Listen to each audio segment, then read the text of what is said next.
Welcome back everyone. नमस्ते सभी को। आज घटस्थ योगा श्रृंखला महर्षि घिरंट में हम धारणा के 5 प्रकार में से पहले प्रकार पार्थिवी धारणा के बारे में जानने के प्रयास को जारी रखेंगे। कल हमने मूलाधार चक्र के वर्णन को समझा था, तो उसी को आगे जारी रखते हैं।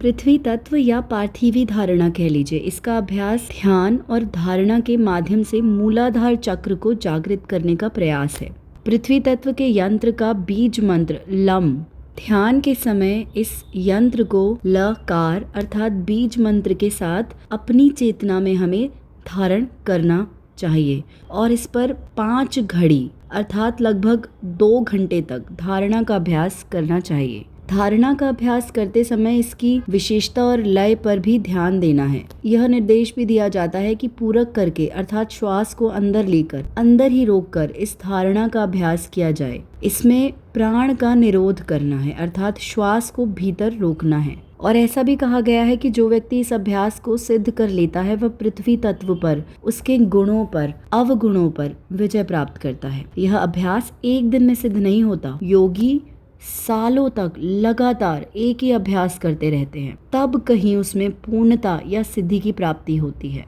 यहाँ पर जो विधि बताई गई है वह औपचारिक विधि है, अंतिम अवस्था है। यह संभव नहीं कि कोई व्यक्ति पहले ही दिन श्वास को खींचकर अंदर रोक ले। 2 घंटे तक श्वास रोकने के लिए अभ्यास के पूर्व प्राणायाम की सिद्धि आवश्यक है। जब तक प्राणायाम की सिद्धि नहीं होती किसी भी प्रकार की धारणा का अभ्यास पूर्ण नहीं हो सकता। इसलिए हम प्रारंभ में उज्जाई श्वसन सिखलाते हैं। श्वास को मूलाधार से कंठ के बीच मेरुदंड में चढ़ते उतरते देखते हैं। प्रारंभ में यही उद्देश्य रहता है कि धीरे धीरे श्वास पर नियंत्रण हो जाए। फिर श्वास को 1 मिनट तक रोकने का अभ्यास किया जाता है और 3-4 महीने के बाद श्वास को 3-4 मिनट तक रोका जाता है और इस प्रकार थोड़ा थोड़ा करके शरीर की क्षमता को बढ़ाया जाता है और अंत में प्राप्ति हो सकती है। और यह सावधानी रखनी है कि योग में यह मान्यता है कि साधना एक अभ्यास को सिद्ध करने के लिए संभवतः एक जीवन पर्याप्त नहीं है। यदि हम अपने साथ जबरदस्ती करेंगे तो उत्तरदायित्व हमारा ही रहेगा, योग का नहीं और ना ही शिक्षक का। धीरे धीरे इसका अभ्यास करना चाहिए और इस अभ्यास का लाभ है कि पृथ्वी धारणा को सिद्ध करने वाले साधक मृत्यु पर विजय प्राप्त करते हैं। पृथ्वी तत्व के सभी गुणों पर विजय प्राप्त कर पृथ्वी पर निश्चित विचरण करते हैं।